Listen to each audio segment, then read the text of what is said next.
Audio check 1 2 3 4 అన్న ఓకేనా ఉన్ననే కదా మధ్యలో రూపాయిలో రాను చలో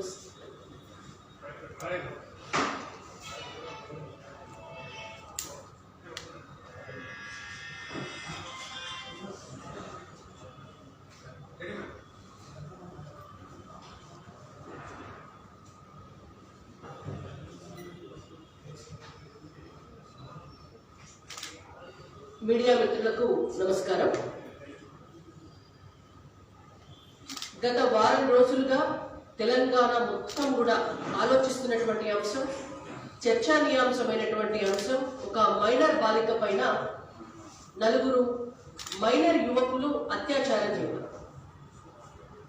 ఈ అంశం పైన మా పార్టీ అధ్యక్షులు బండి సంజయ్ కుమార్ గారు, మా పార్టీ ఎమ్మెల్యేలు రాజా సింగ్ గారు, రఘునందన్ రావు గారు, మహిళా మోర్చా నాయకులు, బీజేవైఎం నాయకులు, కార్యకర్తలు, అన్ని జిల్లాలలో ఉన్నటువంటి జిల్లా నాయకత్వాలు కూడా చాలా పెద్ద ఎత్తున ఆ బాలికకు న్యాయం చేయాలి, నిందితులను అరెస్ట్ చేయాలి అని చెప్పడంతో పాటుగా ఇవాళ కంటిన్యూస్ గా జరుగుతున్నటువంటి ఈ అరాచకాలు, మహిళల పైన ఆకృత్యాలు, హత్యలు, అత్యాచారాలను తగ్గించాలి అంటే ప్రభుత్వం ఏం చేయాలో ఆలోచన చేసి ఒక అఖిలపక్ష సమావేశాన్ని కూడా ఏర్పాటు చేయాలి అని చెప్పి మా పార్టీ అధ్యక్షులు బండి సంజయ్ కుమార్ గారు డిమాండ్ చేయడం జరిగింది.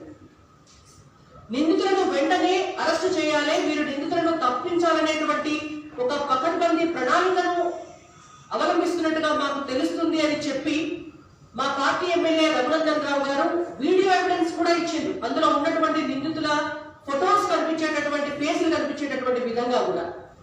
అయినా ఈ క్షణం వరకు వాళ్ళు వాడినటువంటి కారు తెలుసు, నిందితులు ఎవరో తెలుసు, అక్కడ పబ్లో పార్టీ బుక్ చేసినటువంటి వాళ్ళు ఎవరో తెలుసు. అయినా కూడా ఈ క్షణం వరకు కూడా నిజాయితీగా నిందితుల పేర్లు బయటపెట్టి వాళ్ళను అరెస్ట్ చేసి వాళ్ళను మీడియా ముందుకు ప్రొడ్యూస్ చేసేటటువంటి చాతగాని పరిస్థితుల్లో తెలంగాణ రాష్ట్ర హోం మంత్రిత్వ శాఖ ఉంది అంటే ఇవాళ భారతీయ జనతా పార్టీగా మేము పూర్తి స్థాయిలో దీన్ని ఖండిస్తున్నాం. ఇంకొక చిత్రమైనటువంటి అంశం ఏంటంటే ఈ తెలంగాణ రాష్ట్రంలో ఏదైనా అరాచకం జరిగితే దాన్ని భారతీయ జనతా పార్టీ ప్రజల ముందుకు తీసుకొస్తే, పోలీస్ స్టేషన్లను ముట్టడిస్తే అప్పుడు కేటీఆర్ గారు ట్వీట్ చేస్తారు. ఇది ఒక సాంప్రదాయం అయిపోయింది తెలంగాణ రాష్ట్రంలో. వారు ట్వీట్ చేసినాక పోలీస్ డిపార్ట్మెంట్ కదులుతుంది. అసలు కేటీఆర్ గారు ఒక మున్సిపల్ శాఖ మంత్రి, ఒక హోంశాఖ మంత్రికి ట్వీట్ చేసి ఆర్డర్స్ పాస్ చేయడం ఏంటండి? అంటే యాజ్ పర్ రాజ్యాంగం ప్రకారం ఇవాళ ఇక్కడ ఎవరి పోస్ట్ పెద్దది, ఎవరికి ఆర్డర్లు జారీ చేస్తున్నారు? ఇవాళ మరి ముఖ్యమంత్రి వారం రోజులైనా కూడా స్పందించకుండా వారి కొడుకుతోటి ట్వీట్ చేయించడం ఏమిటి? వారు ట్వీట్ చేసినాక పోలీస్ డిపార్ట్మెంట్ రియాక్ట్ అవ్వడం ఏంటి? అంటే వాళ్ళ పోలీసు వ్యవస్థ ఎవరి చెప్పు చేతల్లో నడుస్తోంది అనేటువంటి దానికి సమాధానం చెప్పాలా. నెంబర్ 1. గతంలో మనం చూసినాం, పాత బస్తీలో ఒక కార్పొరేటర్, ఎంఐఎం కార్పొరేటర్ ఒక ఎస్ఐ గల్లా పట్టుకుంటే ఆ వీడియో 24 గంటలు చక్కర్లు కొడితే కూడా ఆ ఎస్ఐని పైన దాడి చేసిన కార్పొరేటర్ ని అరెస్ట్ చేసే దమ్ము పోలీసులకు లేదు. మళ్ళా భారతీయ జనతా పార్టీ అడిగితే మొత్తం ఆ వీడియోని సోషల్ మీడియాలో ట్రోల్ చేస్తే 24 గంటల తర్వాత కేటీఆర్ ట్వీట్ చేస్తే అప్పుడు పోలీసు యంత్రాంగం ముందుకు వచ్చింది.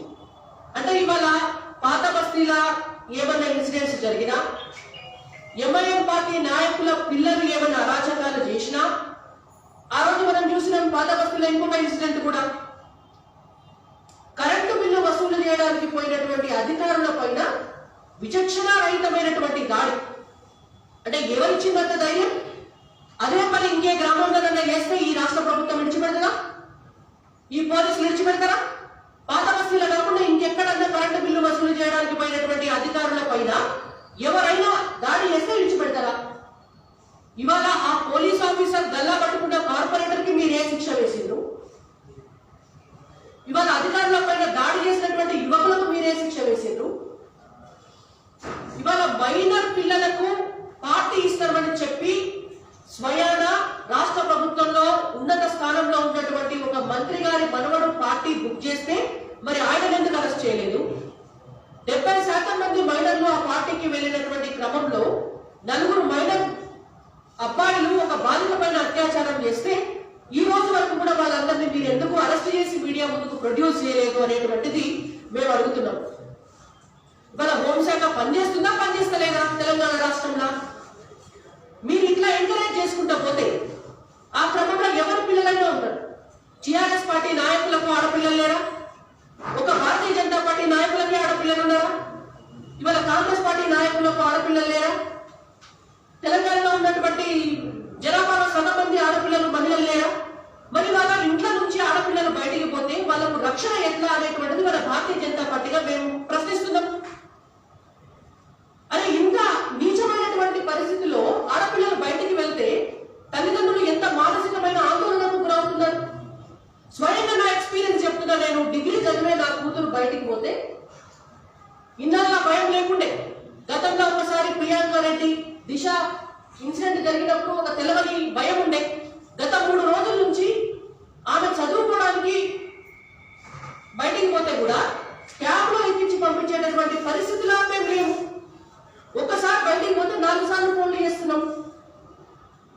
తను ప్రాపర్ గా రీచ్ అయిందా, లేకపోతే మళ్ళీ వస్తుందా, వస్తలేదా, అక్కడ జాగ్రత్తగానే ఉన్నదా అంటే వాళ్ళ తెలంగాణలో ఉన్నటువంటి తల్లిదండ్రులంతా కూడా వాళ్ళ ఉద్యోగాలు బంద్ చేసుకొని వాళ్ళు చేసేటటువంటి పనులు బంద్ చేసుకొని కేవలం మా బిడ్డలు యాళ్ళకు పోయినరా, లేకపోతే యాళ్ళకు వచ్చిండ్రా, యాళ్ళకు ఉంటారా అని 24 గంటలు ఇదే పని చేసుకుంటా ఉండాలి.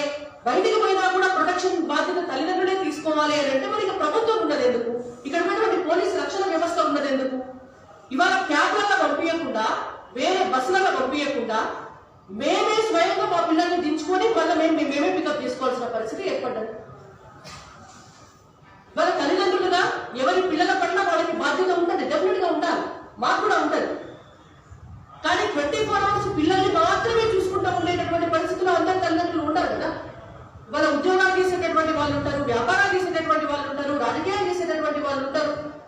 అంతదాకా ఎందుకు కూలీదాలి చేసుకుంటే తప్ప 4 ముద్దలు తినలేనటువంటి తల్లిదండ్రులు ఉంటారు. మరి వాళ్ళ బిడ్డల్ని 24 గంటలు వాళ్ళు బడికి పోతే, కాలేజీకి పోతే కూడా వాళ్ళు ఎప్పటి నుండి తీసుకొని పోవాలి అంటే సాధ్యమే కదా అది.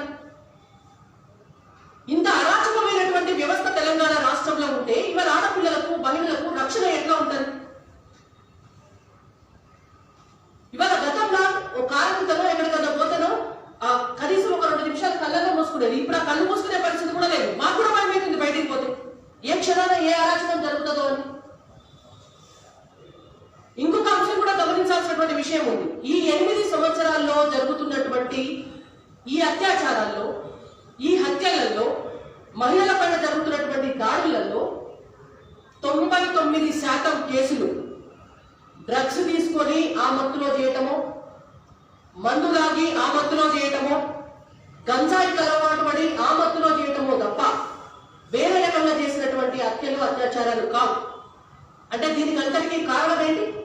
ఇవాళ కేవలము డబ్బు సంపాదన కోసం ఏదో ఒక రకంగా ప్రభుత్వానికి ఆదాయం కావాలనేటువంటి ఒక దురాశతోటి ఈజీ మనీ అన్నట్టు వీళ్ళెక్కడ ప్రొడక్టివిటీని క్రియేట్ చేయరు. తెలంగాణ రాష్ట్రంలో ఉత్పాదక శక్తి పెంచేటటువంటి క్రియేషన్ ఎక్కడ ఉండదు. పారిశ్రామికంగా అభివృద్ధి చేసేటటువంటి ఉద్దేశాలు ఎక్కడ ఉండవు. పాఠశాలలు బట్టి ఉన్నతమైనటువంటి విద్యను అందించేటటువంటి ఉద్దేశం ఉండదు. పరిశ్రమలు బట్టి అక్కడి నుంచి డబ్బును ఉత్పత్తి చేసేటటువంటి ఆలోచన ఎక్కడ ఉండదు. కేవలం ఏం చేయాలంటే జనానికి మందు అలవాటు చేసి, పూర్తి స్థాయిలో తాగుబోతులు చేసి, వాళ్ళు కూలో నాలో చేసి సంపాదించుకున్నటువంటి పైసల్ని కూడా మొత్తం పీల్చుక తిన్నట్టుగా జనరల్ లాగా ఆ డబ్బును పీల్చుక తినాలనేటువంటి ఒక దురాశ. లేకుంటే ఎక్కడన్నా ప్రభుత్వ జాగా కనబడితే కబ్జా పెట్టాలి, దాన్ని అమ్ముకొని తినాలి, భూములను అమ్ముకోవాలి, మందలను రాపియాలి. ఈ ఉద్దేశంతో ప్రభుత్వం నడవాలనేటువంటి ఒక నీచమైనటువంటి పద్ధతిని ఈ తెలంగాణ రాష్ట్ర ప్రభుత్వం అవలంబిస్తుంది. కాబట్టినే ఇవాళ ఈ పరిస్థితి నెలకొన్నది తెలంగాణలో. సిగ్గుపోతుంది తెలంగాణ రాష్ట్రంలో. దేనికన్నా గ్రోత్ ఉందా? ఏ రంగంలోనైనా గ్రోత్ ఉందా మనకు చెప్పుకోవడానికి? ఇవాళ నేను మీకు లెక్కలు చెప్తా. 2014-2015 సంవత్సరం తెలంగాణ రాష్ట్ర ఆవిర్భావం జరిగింది. చాలా ఆశలు కోరికలు ఉండే మనకు. రేపటి రోజున తెలంగాణ రాష్ట్రం అన్ని రంగాలలో కూడా మనం ఊహించినంత పురోగతిని సాధిస్తుంది. మనమందరం కూడా అద్భుతంగా బతుకుతాం. మన నీళ్లు, మన నిధులు, మన నియామకాలు మనకు వస్తాయి. ఒక ఆత్మగౌరవంతో బతుకుతాము అని. ఆనాడు 2014-2015 లిక్కర్ మీద వచ్చేటటువంటి ఆదాయం తెలంగాణ రాష్ట్రానికి 10,883 కోట్లు. అక్షరాల ఇది ప్రభుత్వం ఇచ్చినటువంటి లెక్క. 2015-2016 ఒక్కటే సంవత్సరంలో 12,706 కోట్లకు పెరిగింది. అంటే కాన్సన్ట్రేషన్ అన్నట్టు ముఖ్యమంత్రి గారి కాన్సన్ట్రేషన్ మొత్తం ఆబ్కారీ శాఖ పైనే. ఆబ్కారీ శాఖ మొత్తం రోజు లెక్క చూస్తారట. ఇవాళ ఎంత అమ్ముడు పోయింది, రేపు ఎంత అమ్ముడు పోయింది, ఆ రోజు రాత్రి ముఖ్యమంత్రి గారికి ఆ లెక్క నిన్నెంత అమ్ముడు పోయింది, ఇవాళ ఎంత ఎస్టిమేషన్ ఉందని చెప్తే గానీ ముఖ్యమంత్రి గారు నిద్రపోరని టీఆర్ఎస్ పార్టీ నాయకులు చాలా మంది కూడా బయట మాట్లాడతారు. 2016-2017 సంవత్సరానికి 14,184 కోట్ల రూపాయలకు ఆదాయం పెరిగింది. 2017-2018కి 17,597 కోట్ల రూపాయలకు ఆదాయం పెరిగింది. 2018-2019 వచ్చేసరికి 20,859 కోట్ల రూపాయలకు పెరిగింది. 2019-2020 సంవత్సరాలకు 22,605 కోట్ల రూపాయలకు పెరిగింది. 2020-2021 వచ్చేసరికి 27,289 కోట్ల రూపాయలకు పెరిగింది. 2021-2022 సంవత్సరానికి 31,000 కోట్ల రూపాయలకు పెరిగింది. 2022-2023 నడుస్తున్నటువంటి సంవత్సరానికి అంచనా 37,000 కోట్ల రూపాయలు. అంటే దీన్ని బట్టి చూస్తే మనకు అర్థమైంది ఏంటంటే ఒక స్థిరమైన అభివృద్ధి. చాలా అంటే ప్రపంచంలో ఎక్కడ కూడా ఇంత స్థిరమైన అభివృద్ధి దేంట్లో ఉండదు. ఎక్కడ ఉంటది అని అంటే మొత్తం ప్రపంచంలో తెలంగాణ రాష్ట్రంలో మందమ్ముకునే దాంట్లో మాత్రమే, మందమ్మి జనాల డబ్బుని జలగల్లాగా, జనాల కష్టపడి సంపాదించేటువంటి డబ్బుని రక్తంలాగా పీల్చుకునేటటువంటి తెలంగాణ రాష్ట్రంలో మాత్రమే ఇది సాధ్యం. మనం ఇక్కడ గమనించాల్సినటువంటి అంశం, నేను ఈ లెక్కంతా మీకు ఎందుకు చెప్పినా అంటే మొత్తం 2014 నుంచి నేటి వరకు ఎంత సిస్టమేటిక్ గా మందు అమ్మిండ్రో, ఎంత సిస్టమేటిక్ గా స్పెషల్ డ్రైవ్స్ పెడతారు. తెలంగాణ రాష్ట్రంలో ఏంటంటే ముఖ్యమంత్రి గారి ఆదేశాలు ఏంటంటే మేము స్పెషల్ డ్రైవ్స్ పెట్టండి, అందరినీ మందు తాగేటట్టుగా చేయండి. తెలంగాణ పట్టణాల్లో ప్రతి 2 కిలోమీటర్కు ఒక వైన్ షాప్ ఉండేటట్టు చూడండి, లేకపోతే ఒక బార్ షాప్ ఉండేటట్టు చూడండి. మెయిన్ రోడ్డు మీద హైదరాబాద్ నగరం అయితే సాయంత్రము 6-7 అయితే మనం పోతుంటే ఎక్కడన్నా పోతే ఎక్కువ క్రౌడ్ ఉంది, లేదా ఎక్కడన్నా దూరం నుంచి పోతుంటే మొత్తం ఇట్లా లైట్లు బట్టి వెలుగుతా ఉంటాయి కదా, జిగేల్ జిగేల్ జిగేల్ పని ఏం వెలుగుతున్నాయి అని చూస్తే ఏంటంటే అది మందు షాప్. చాలా చక్కగా అద్భుతంగా మంచి మంచి బంగ్లాలు, ఆ బంగ్లాలకు లైటింగ్, ఆ లైటింగ్ ముంగట దాని ముంగట ఒక 100-150 బండ్లు, దాని పక్కనే మంచిగా ఇంకో షెడ్ వేసి ఉంటుంది, 1-2 షెడ్లు వేసి ఉంటాయి. ఆ షెడ్ల కాడ టేబుల్లు, చైర్లు, ఆ మందులకు వాళ్ళకు కావాల్సినటువంటివన్నీ సరఫరా చేయటము. అంటే ఇది ఒక మంచి దందా తయారైంది అన్నట్టు. తెలంగాణ రాష్ట్రమే ఎంక్వైరీ చేపిస్తుంది, గవర్నమెంటే ఎంక్వైరీ చేపిస్తుంది. కిలోమీటర్కు 500 మీటర్లకు ఒకటి ఖచ్చితంగా పెట్టాలి. ఎవడన్నా దూరం నుంచి ఎందుకు పోవాలి అని అనుకుని ఇట్లా తాగుతలేరు కావచ్చు, ఖచ్చితంగా వాళ్ళందరికీ వెసులుబాటు పెట్టాలి. ఎవరైనా ఉద్యోగానికి పోయి వచ్చి అలసిపోయి ఉంటే మళ్ళా వచ్చి మందు కొనుక్కోరు కావచ్చు, కాబట్టి రాత్రి 10 గంటల దాకా పెట్టాలి. ఇంకెవరన్నా ఈవినింగ్ షిఫ్ట్ లో ఉన్నటువంటి వాళ్ళు మందు కొనుక్కోలేకపోతున్నారేమో, వాళ్ళ కోసం 12 గంటల దాకా పెట్టాలి. ఇంకెవరన్నా పొద్దంతా పనిచేసి పొద్దంతా నిద్రపోయి ఇట్లా రాత్రి పోయి తాగి తందనాలాడాలి అనుకుంటే వాళ్ళకి 24 గంటలు కూడా కొన్ని తాగేటందుకు వాటికి పర్మిషన్. ఇట్లా పబ్బుల పేరు మీద, బార్ షాప్ల పేరు మీద, వైన్ షాప్ల పేరు మీద పూర్తి స్థాయిలో గ్రామాలను, పట్టణాలను, సిటీలను విచ్ఛిన్నం చేసింది, గ్రామాలను విధ్వంసం చేసింది వాళ్ళు. తెలంగాణ పల్లెలు, తెలంగాణ రాష్ట్రం వస్తే అభివృద్ధి పదంలో ఉంటాయి అనుకున్నాం. తెలంగాణ పల్లెలల్లా పంటలు అద్భుతంగా పండుతాయి, తెలంగాణ పల్లెలల్లా కుటీర పరిశ్రమలు వస్తాయి, తెలంగాణ పల్లెలలో చదువుకున్నటువంటి పిల్లలకు ఉద్యోగాలు వస్తాయి. ఇవాళ 3 పూటల 6 కాలం కష్టపడేటువంటి రైతు మంచిగా పనిచేస్తారు, బతుకుతారు అని అనుకుంటే ప్రతి చోట ఒక్క గ్రామంలో 10 నుంచి 15 బెల్ట్ షాపులు. సిగ్గులేదు తెలంగాణ రాష్ట్ర ముఖ్యమంత్రికి? ఎందుకు బతుకుతున్నారు మీరు? 10-15 బెల్ట్ షాపులు పెడతారా ఒక్క గ్రామంలో?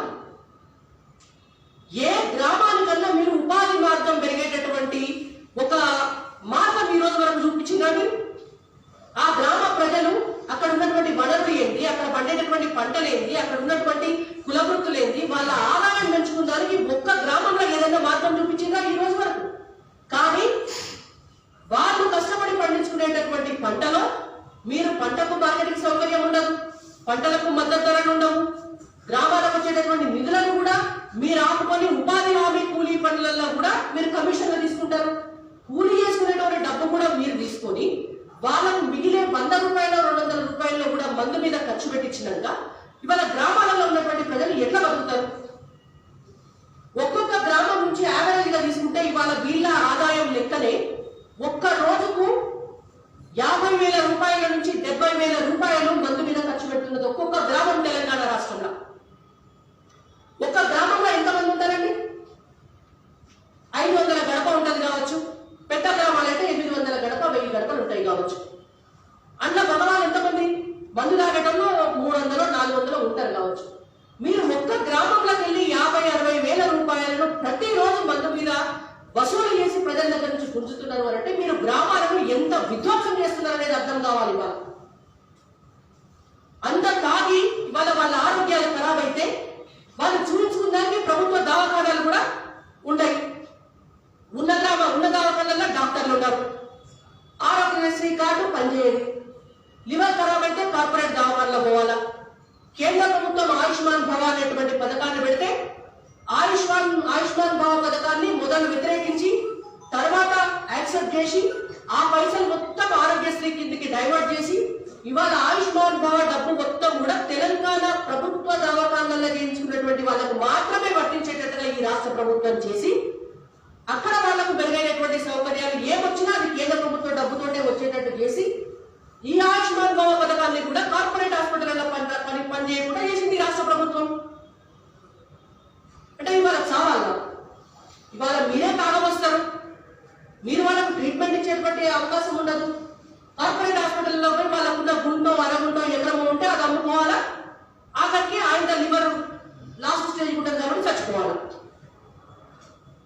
30 నుంచి 40 ఏళ్ల వయసున్నటువంటి మహిళలు, భర్తలు తాగి చనిపోతే వితంతువులైనటువంటి మహిళలు, తాగినటువంటి వాళ్ళు చేసినటువంటి యాక్సిడెంట్ల వల్ల చనిపోయినటువంటి వాళ్ళ మహిళలు భార్యలు, ఈ వితంతువులు తెలంగాణ రాష్ట్రం వచ్చిన తర్వాత అతి ఎక్కువ స్థాయిలో పెరిగింది. భారతదేశంలో వితంతువుల సంఖ్య ఈ 8 సంవత్సరాల్లో ఎక్కువ ఎక్కడ పెరిగింది అంటే తెలంగాణ రాష్ట్రంలో పెరిగింది. దీనికి సిగ్గుపడాలి ముఖ్యమంత్రి. ఏం చేస్తున్నారు మీరు తెలంగాణ ప్రజానీకాలు? వితంతు పెన్షన్ ఇస్తున్నాం మేమని వాళ్ళు చెప్పుకునేటువంటి లెక్క ప్రకారమే తాగపోసి మగవాళ్ళను చంపి మహిళలకు మీరు వితంతు పెన్షన్లు ఇస్తున్నారు. ఇవాళ గ్రామాలను అట్లా సర్వనాశనం చేస్తున్నారు. పూర్తి స్థాయిలో ఈ రోజు తెలంగాణ గ్రామాలలో ఎక్కడన్నా గంజాయి దొరకని గ్రామం ఉన్నదా? ఎక్కడన్నా 15 ఏళ్ల నుంచి 25 ఏళ్ల లోపు యువకులు పాండపాలకు పోయి గంజాయి తెచ్చుకుంటున్నారు. ఎవరు అడుగుతున్నారు? ఎక్కడుంది మీ సిస్టమ్? ఏ డిపార్ట్మెంట్ ఎంక్వైరీ చేస్తుంది? ఎక్కడ కంట్రోల్ చేస్తున్నారు? విపరీతమైనటువంటి డ్రగ్స్. 2 సంవత్సరాల క్రితం తెలంగాణ సంబంధించినటువంటి టాలీవుడ్ కేసు ఇష్యూలో ఒక బాలీవుడ్ నటుడు చనిపోతే అతని ఎంక్వైరీలో భాగంగా తెలంగాణ రాష్ట్రంలో హైదరాబాద్ లో విపరీతమైనటువంటి డ్రగ్స్ నడుస్తున్నాయి, డ్రగ్స్ వ్యాపారం పెద్ద ఎత్తున జరుగుతుంది అని చెప్పి నేషనల్ మీడియా కూడా చూస్తే టాలీవుడ్ కి సంబంధించినటువంటి హీరోలను హీరోయిన్లను మొత్తం పెరేడ్ చేయించారు. 10 రోజులు టీవీలు అవే చూపించుడు, కెమెరాలు అక్కడనే, సోషల్ మీడియా అదే, రాష్ట్ర ప్రభుత్వం మేము యాక్షన్ తీసుకుంటాం, మేము ఎవరిని విడిచిపెట్టాం, అది ఇది హాట్ ఫుడ్ తుఫైల్ అని ఏం చేసిండ్రు? అకున్ సబర్వాల్ గారిని ఎంక్వైరీ చేసింది. పాపం అకున్ సబర్వాల్ గారు ఆయన మొత్తం ఎంక్వైరీ చేసి ఒక నివేదిక తయారు చేసింది. నివేదిక తయారు చేసేటటువంటి క్రమంలో మరి ముఖ్యమంత్రి గారికి టాలీవుడ్ వాళ్ళకి ఏం జరిగింది, వాళ్ళ మధ్య ఉన్నటువంటి అవినాభావ సంబంధం ఏంది, వాళ్ళను ప్రొటెక్ట్ చేయడానికి ఈయనకున్నటువంటి ఇంట్రెస్ట్ ఏందో మనకు తెలియదు. ఆ టైంలో అకున్ సబర్వాల్ గారి పైన ఒత్తిడి చేస్తే ఆయన కేంద్ర సర్వీసులకు బదిలీ అయిపోయారు. బదిలీ అయిపోయాక మన ముఖ్యమంత్రి గారి ఏమంటారు ఆయనను షాడో సోమేష్ కుమార్ గారిని తీసుకొచ్చి పెట్టారు. మనకు తెలిసిగా సోమేష్ కుమార్ గారి పైన 1000 కంప్లైంట్లు ఉంటాయి, దగ్గర 1000 ఉంటాయి. ఆయన ఏ నివేదికను కూడా పూర్తిగా ఆనియరు, కేసీఆర్ మీద ఈగ మారలేదు. ఆయనను పెట్టిన తర్వాత ఈ రోజు వరకు కూడా 2 సంవత్సరాలు అవుతుంది.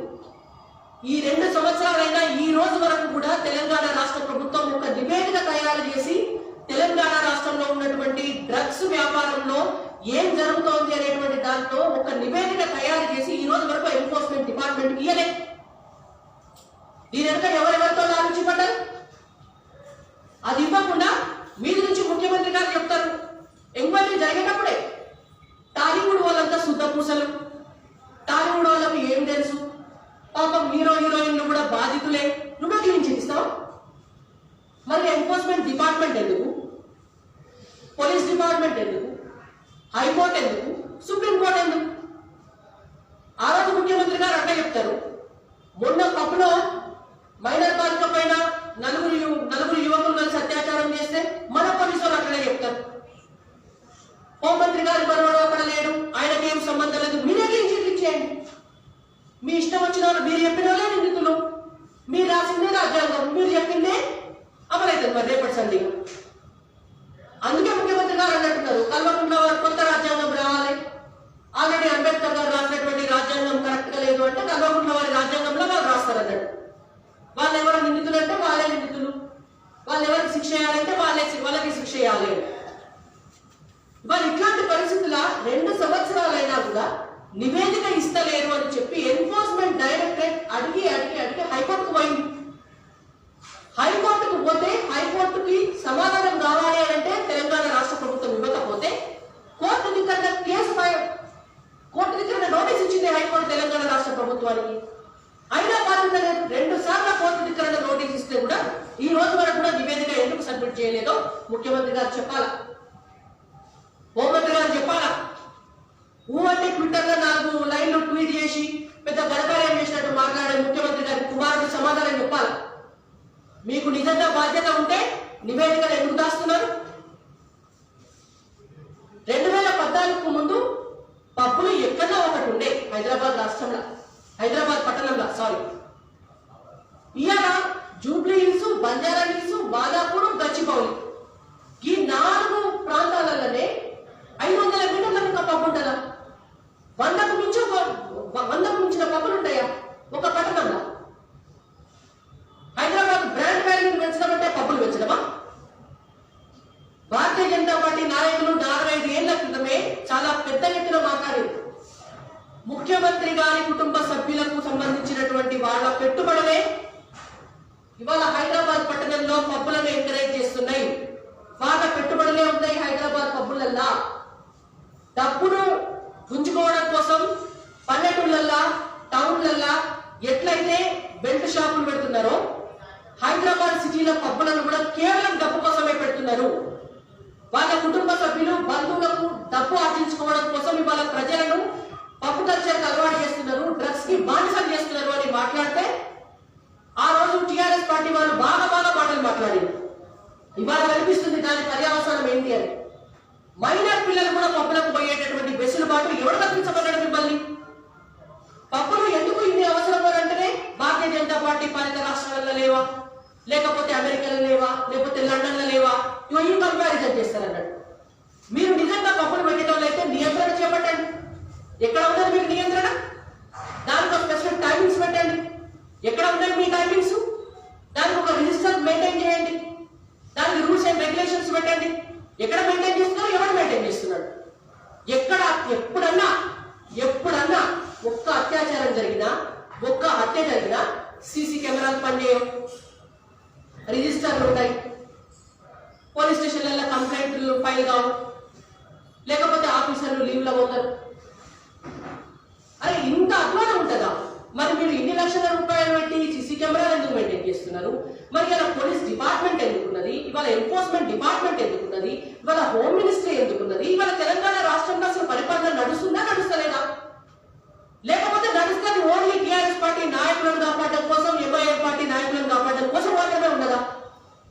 ఎవరికి శిక్ష వేసింది మీరు ఈ రోజు వరకు? ఎవరిని భద్రం చేసింది మీ పార్టీలోకి వెళ్ళి?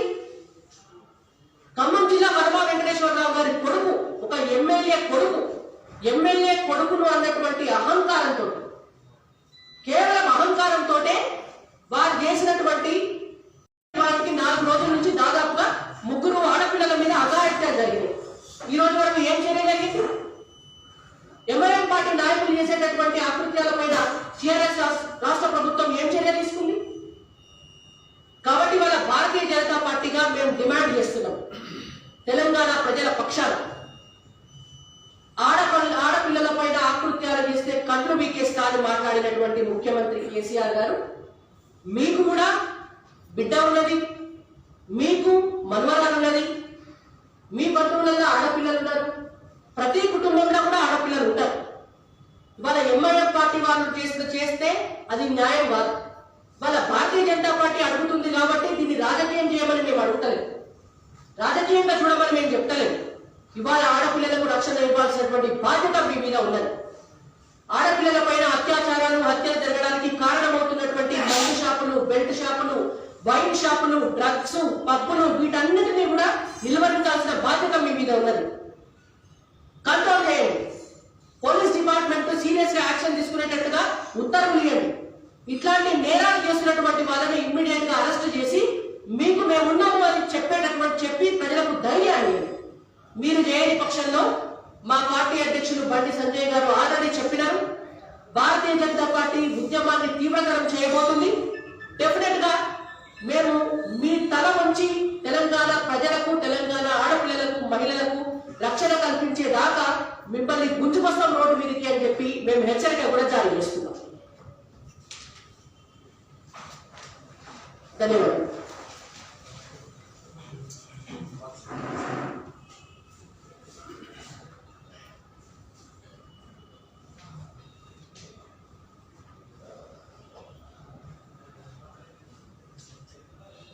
ఏమబ్బేదన్నా చెప్పరా?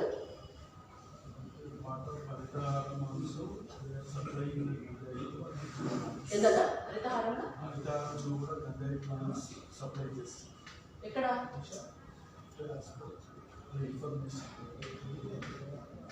అంటే నా నోటీస్కి అయితే రాలే, మరి ఒకసారి ఎంక్వైరీ చేసి చూద్దాం. అంటే హరితహారంలో గంజాయి మొక్కలు అనేది నేను నా నోటీస్కి అయితే రాలేదు, చూసిన తర్వాత చెప్తాను. Thank you.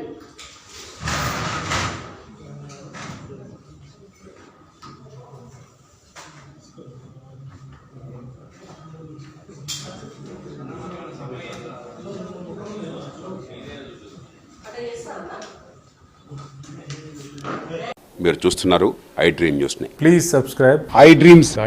For more videos, subscribe I dream. Please subscribe for more videos. I dream. I dream. For more videos, Subscribe, I dream. Please subscribe. Subscribe I dream channel.